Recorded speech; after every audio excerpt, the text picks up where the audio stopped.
सर्वप्रथम भारत के राष्ट्रीय ध्वज तिरंगे का नमन करते हुए भारत के गौरवशाली राष्ट्रीय प्रतीक चिन्ह अशोक स्तंभ का नमन करता हूं। भारत के समस्त नागरिकों ने एक मानवता का संदेश और जाति धर्म से दूर रख करके सोचने का विचार देने वाले राष्ट्रीय धर्म ग्रंथ भारतीय संविधान का नमन करता हूं।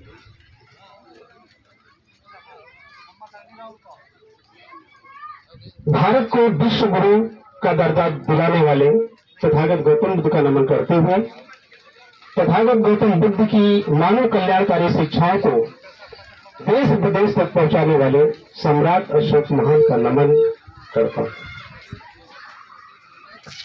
यहाँ पर मंच पर बैठे हुए समस्त मंचासीन पदाधिकारियों का एवं अतिथिगणों का नमन करते हुए वहां पर उपस्थित सभी सम्मानित बंधुओं का उचित अभिनंदन और वंदन करता हूं।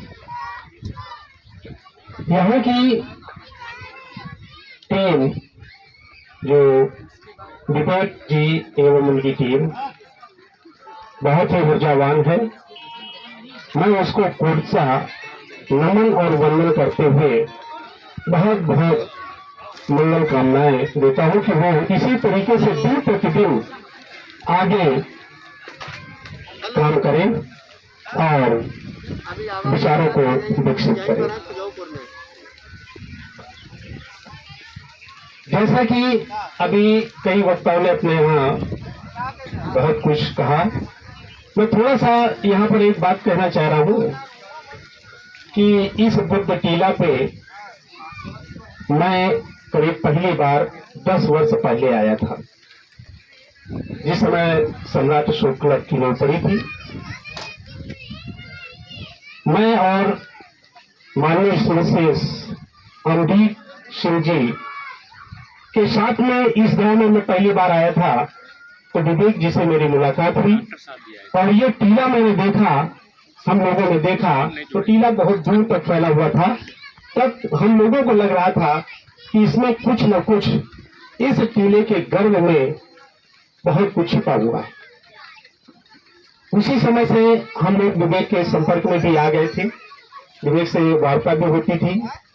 जब यहाँ कुछ खुदाई होती थी तो कुछ भी थोड़े बहुत टुकड़े मिलते थे तो ये विवेक जी हम लोगों के पास लेकर के भी जाते थे। देखिए सर, यहाँ पर ये मूर्ति का टुकड़ा निकला हुआ है, गौतम बुद्ध की मूर्ति का टुकड़ा निकला है।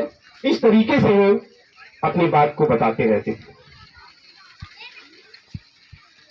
उसी के परिप्रेक्ष्य में आज जो एकता एवं अखंडता और सौहार्द का प्रतीक राष्ट्रीय प्रतीक चिन्ह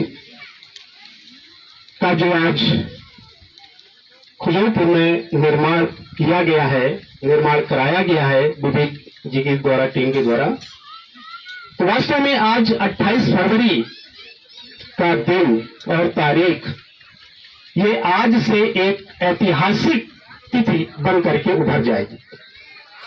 ये आज इतिहास बन जाएगा खुजलपुर का कि खुजलपुर में 28 फरवरी 2021 को राष्ट्रीय प्रतीक चिन्ह का लोकार्पण हुआ। ये बहुत बड़ी बात है। इसी के साथ ये जो राष्ट्रीय प्रतीक चिन्ह है ये वास्तव में एकता, अखंडता और सौहार्द का प्रतीक के साथ साथ इसमें लोक कल्याणकारी जो शिक्षाएं छिपी हुई हैं उनसे एक संदेश यहाँ की टीम ने दिया है कि वास्तव में जैसे सम्राट अशोक महान का शासन काल था, लोक कल्याणकारी शासन था, मानवतावादी शासन काल था, मानव कल्याणकारी शासन था, उसी तरीके से पुनः भारत में एक लोक कल्याणकारी शासन पुनः स्थापित करने की आवश्यकता है। ये एक संदेश इस अशोक स्तंभ के द्वारा किया। ये अशोक स्तंभ का वास्तव में ये आज पहली बार ऐसा काम नहीं हो रहा है। ये वास्तव में आज से देखा जाए तो लगभग 2250 वर्ष पहले, 2250 वर्ष पहले ये प्राचीन परंपरा को पुनः स्थापित किया गया है। ये बहुत प्राचीन परंपरा है। ये प्राचीन परंपरा सम्राट अशोक महान ने डाली थी।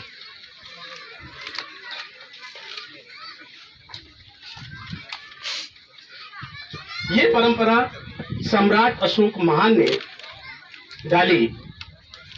और जैसा कि आप लोगों ने सुना होगा कि एक कलिंग युद्ध हुआ था और उसी से दुखी होकर के सम्राट अशोक महान, जैसा अभी एक हमारे पूर्ववक्ता जी ने कहा था, वो शायद चले गए, कि 100 अपने भाइयों का मर्डर किया था। ये केवल एक कहानियों में व्याप्त है, सच्चाई इससे बहुत दूर है।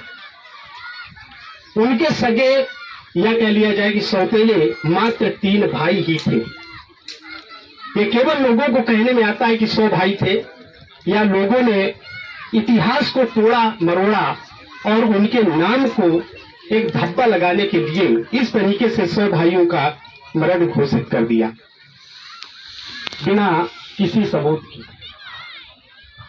उन्होंने जब इस तरीके से वो दुखी हुए कलिंग युद्ध के बाद में, तो वो तथागत गौतम बुद्ध के शिक्षाओं के जो वाहक थे उनके शरण में गए और उनसे कहा कि मैं अब कुछ ऐसा करना चाहता हूं जो कि प्रजा के सुख के लिए, लोक कल्याणकारी काम करना चाहता हूं।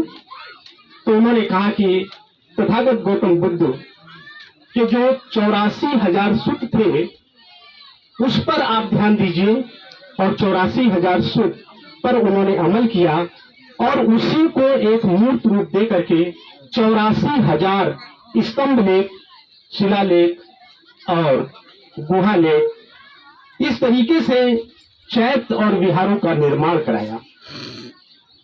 तो मैं कहना चाह रहा हूं कि उन्होंने इन शिलालेखों में और स्तंभ लेखों में अपने प्रजा के लिए कौन से ऐसे लोक कल्याणकारी कार्य हैं, कौन से ऐसे मानव कल्याणकारी कार्य हैं, उनको उन्होंने लोहे की कलम से और पत्थर के पेज पर लिखवाया, पन्ने पर लिखवाया। सोचिए कि कितनी दूरदर्शिता रही होगी कि वो जानते होंगे कि यदि इस तरीके से हम ऐसे लिखवा देंगे तो कहीं ना कहीं हमारे ये जो लिखे हुए संदेश हैं वो सब मिट जाएंगे।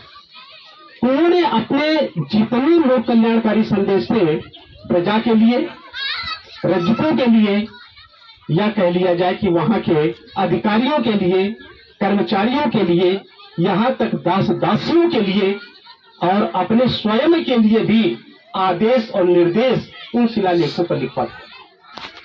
इस तरीके से लिखवाया शिलालेखों पर और स्तंभ लेखों पर कि जिससे हमारी प्रजा और हमारा हर एक व्यक्ति, हमारे साम्राज्य का हर एक व्यक्ति उन नियमों और कानूनों से पूरा जानकार हो कि वास्तव में किसको क्या अधिकार है, किसको क्या नियम से बंधना है।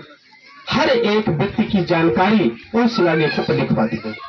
यहां तक शिलालेखों में जो लिखवाया गया या स्तंभ लेखों में लिखवाया गया, उनमें से दास दासियों के साथ आप कैसा व्यवहार करेंगे वो भी लिखाया गया। ऐसा नहीं कि उनको एकदम गुलाम बना दिया जाए, दास दासियों के साथ में भी आप कैसा व्यवहार करेंगे वो भी लिखवाया गया।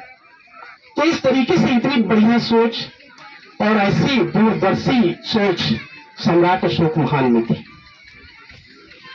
जैसा कि अभी हमारे गोविंद जी वक्ता जी ने कहा कि गौतम बुद्ध की शिक्षाओं से है यहाँ की युवा पीढ़ी नपुंसक हो।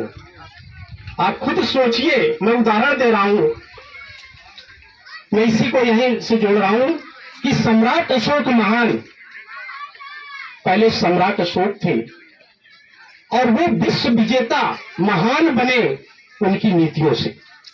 इसका मतलब यह है कि उनके जो विचार थे तथागत गौतम बुद्ध के, उनसे कहीं ना कहीं हम लोग हट गए, उनके अर्थ को अनर्थ कर दिया। उनको समझने में हम लोग वहां तक बुद्धि नहीं लगा पाए, वहां तक विवेक नहीं लगा पाए। यदि नपुंसक हो गया होता तो किंग जॉन, उससे लोग पूरा देश डर रहा है। और वो तथागत गौतम बुद्ध के जो अनुयायी है, महामात्र हैं, उनके वो चरण स्पर्श करता है। जापान तथागत गौतम बुद्ध की शिक्षाओं पर चलता है, चाइना तथागत गौतम बुद्ध की शिक्षाओं पर चलता है, कोरिया तथागत गौतम बुद्ध की शिक्षाओं पर चलता है। वो कहां नपुंसक हो गया। भारत के लोग क्यों कहने लगे कि नपुंसक हो गए? इसका मतलब हमने उनकी शिक्षाओं को सही ढंग से पढ़ा नहीं या समझा नहीं। जैसा अभी राजीव जी ने बताया कि उनके शिक्षाओं को समझना आसान नहीं, बहुत ज्ञान की जरूरत है। तो इस तरीके से मैं फिर अशोक स्तंभ पर आ रहा हूं। तो अशोक स्तंभ पर जो शिलालेख गुदवाए गए थे, आदेश और निर्देश गुदवाए गए थे, उन्हीं आदेशों के चलते हुए ये देश उस समय सोने की चिड़िया कहलाता था। और आज जो 7 देश हैं, उस समय वो केवल अखंड भारत के देश हुआ करते थे। अफगानिस्तान, पाकिस्तान, म्यांमार और ये भूटान, नेपाल, ये सब भारत के ही अंग हुआ करते थे। ये भारत एक साम्राज्य के उसमें था, इतना लोग कल्याणकारी। और मैं बता दूं कि उस समय भारत इतना समृद्ध था कि पूरी आर्थिक व्यवस्था का 35% भारत से निकल करके जाता था। 35% आर्थिक व्यवस्था यहाँ की मजबूत थी। सोचने वाली बात है, आज हम लोग कर्ज में रहते हैं, कितना मजबूत था। तो ऐसी शासन व्यवस्था यहां पर था। तो कहा जाता है कि ये सब किसी साजिश के तहत या इस तरीके से पूरी टूट चुकी थी। उनके शिलालेख, स्तंभलेख, ये सब कहीं दब चुके थे उसी समय। वास्तव में हम लोगों को शुक्रगुजार होना चाहिए जो अंग्रेज मतलब ब्रिटिश शासन के एक पेदेटी फैंथलर थे। उन्होंने 1750 में 14 स्तंभलेख और शिलालेखों को ढूंढ निकाला, खोज लिया, पर उसमें जो भाषा लिखी थी वो नहीं पढ़ पा रहे थे। उसमें क्या लिखा हुआ है उन शिलालेखों पे वो नहीं जान पा रहे थे कि वास्तव में लिखा क्या है। 1750 में 14 खोज गए थे। इसके बाद में ये क्रिया खुदाई की चलती रही। अंग्रेजों ने रेलवे लाइन बिछाई, हर जगह खुदाई की, तीनों की खुदाई की, और खुदाई में कुछ न कुछ निकलता रहा। जिस समय जेम्स प्रिंसप ने 1836 में देखा कि इसी तरीके से शिलालेख, स्तंभलेख जो मिट्टी में दबे हुए हैं, उनमें फिर वो खोज निकाले तो उनमें से किसी लिपि में बहुत कुछ आदेश निर्देश कुछ लिखे हुए थे, कुछ लिखा हुआ था। तो जेम्स प्रिंसप ने सोचा इसमें क्या लिखा है, इसको पढ़ा जाए। तो वो पढ़ नहीं सके, क्योंकि उस समय सम्राट अशोक महान ने लिपि की खोज, मैं बता दूं कि भारत में सम्राट अशोक महान ने ही प्रथम बार किया है। इसके पहले लिपि यहाँ पर नहीं थी। भारत में लिपि सम्राट अशोक महान ने खुदवाई। और उस समय की लिपि जो थी वो धम्म लिपि, खरोष्टी लिपि, आरामाइक लिपि थी। और आरामाइक अफगानिस्तान इलाके में थी, धम्म लिपि यहाँ पर थी। इस तरीके से इन 3 लिपियों में जितने भी अशोक स्तंभ, शिलालेख या गुफालेख ये लिखे गए थे, उन्हीं तीनों भाषाओं में लिखे गए थे। अंग्रेज लोग इस भाषा को या इस लिपि को नहीं जानते थे। तो जेम्स प्रिंसप ने 6 महीना अध्ययन करने के बाद इस लिपि को पढ़ निकाला। तब पता लगा कि ये तो एक महान शासक जो भारत में हुआ है, सम्राट अशोक महान के शिलालेख। और ये ऐसे लोग कल्याणकारी हैं कि जिनसे यदि भारत का पुनर्निर्माण कर दिया जाए, उनके व्यवस्था को लागू कर दिया जाए, तो ये पुनः भारत सोने की चिड़िया बन जाएगा। और उसी पर उन्होंने अध्ययन करना चालू कर दिया। इसके बाद में आज की स्थिति यह है कि कालसी का भी स्तंभ लेख मिला, एक कौशाम्बी में भी मिला, अहरौरा में मिला, दिल्ली में मिला, इलाहाबाद में मिला, योरागुड़ा में मिला। इस तरीके से 161 अभिलेख मिल चुके, शिलालेख स्तंभ लेख 161 मिल चुके। देखा जाए तो उनमें अभी तक उनके जो नीतियां थी अभी 0.1% केवल मिली। यदि कहीं उनके शिलालेखों का और अध्ययन करने को मिल जाए तो ये समझ लीजिए कि भारत में जब ये नीतियां लागू कर दिया जाए तो भारत को कोई भी विश्व विजेता बनने से नहीं रोक सकता है। इतनी महान नीतियां, इतने महान निर्देश, और जब ये सब पढ़ने को मिले, जब भारत देश स्वतंत्र हुआ तो देखा गया कि अब यहाँ पर हम संविधान को लागू करेंगे, नियम कानून बनाएंगे, शासन व्यवस्था लागू करेंगे, तो कौन सा ऐसा शासक भारत में हुआ है जिसकी नीतियों को हम यहाँ पर लागू कर सकते। तब इतिहास के पन्नों में पलटा गया तो सबसे एकदम डायमंड जैसा चमकता हुआ इतिहास जो मिला वो सम्राट अशोक महान का मिला। और सम्राट अशोक महान का इसीलिए उनकी जो शासन व्यवस्था थी, शासन प्रणाली थी, उनकी लोक कल्याणकारी जो शिक्षाएं थी, उन्हीं को आज का जो भारतीय संविधान है उसमें ही लागू किया गया। भारतीय संविधान की जो नीतियां हैं बहुत अच्छी हैं। मानने वाले या मनवाने वालों की कमी है या बताने वालों की कमी है। कानून तो सभी लोग जानते हैं कि यदि हम किसी की हत्या करेंगे तो 302 के मुलजिम बन जाएंगे, जेल जाएंगे, पर लोग करते नहीं मानते। तो इसी तरीके से यदि उनकी नीतियों को माना जाएगा तो आज पुनः भारत सोने की चिड़िया बन जाएगा। तो मैं इसी के साथ ये कहना चाहता हूं कि जो सम्राट अशोक महान के समय काल में ये अखंड भारत था और राष्ट्रीय एकता थी, सौहार्द था, उसको यदि हमें कायम रखना है तो ये समझ लीजिए कि पुनः उसी तरीके से चलना है। सम्राट अशोक महान ने कहा था कि यदि हमें एकता अपने देश की, अपने साम्राज्य की बनाए रखनी है तो हमें वाक संयम रखना पड़ेगा। वाक संयम, हमें क्या बोलना है, क्या नहीं बोलना है, लोगों से कैसा व्यवहार करना है, ये हमें ज्ञान होना चाहिए। वाक संयम के अंतर्गत आता है कि यदि हम किसी को ऐसा न बोले जिससे उसे तकलीफ पहुंचे, और यही एक एकता का बहुत बड़ा कारण। और अखंडता यदि हमें अपने देश की बनाए रखनी है तो ये समझ लीजिए कि हमें सभी संप्रदायों की, वो चाहे हिंदू हो, चाहे मुसलमान हो, चाहे सिख हो, चाहे ईसाई हो, चाहे बौद्ध हो, चाहे पारसी हो, चाहे यहूदी हो, कोई भी धर्म का व्यक्ति हो, कोई भी संप्रदाय का व्यक्ति हो, हमें उसे बराबर का सम्मान देना है और किसी संप्रदाय को अपने से न्यून नहीं मानना है। सभी संप्रदाय अपने लिए अच्छे हैं, कोई संप्रदाय न छोटा है और न ही कोई बड़ा। उसके अनुयायी कम ज्यादा हो सकते हैं, अनुयायी कम ज्यादा हो सकते हैं, वो बात अलग की है। तो हमें इस पर ध्यान रखेंगे तो अपने आप, अपने राष्ट्र की अखंडता पूरी कायम है। एक मैं और जोड़ता हूं, सौहार्द। यदि आपसी सौहार्द बनाए रखना है तो हमें ईर्ष्या से, द्वेष से, इन बातों से भी हमें दूर रहना है। ईर्ष्या बहुत खराब चीज है, प्रतिस्पर्धा बहुत अच्छी चीज है। जैसा आज विवेक जी ने एक अशोक स्तंभ बनवाया, इसमें मैं तो कहता हूं कि सभी को प्रतिस्पर्धा होनी चाहिए कि एक बना है मैं भी बनवाऊंगा, दूसरा कहे मैं भी बनवाऊंगा, तीसरा कहे मैं भी बनवाऊंगा। ये प्रतिस्पर्धा हो गई।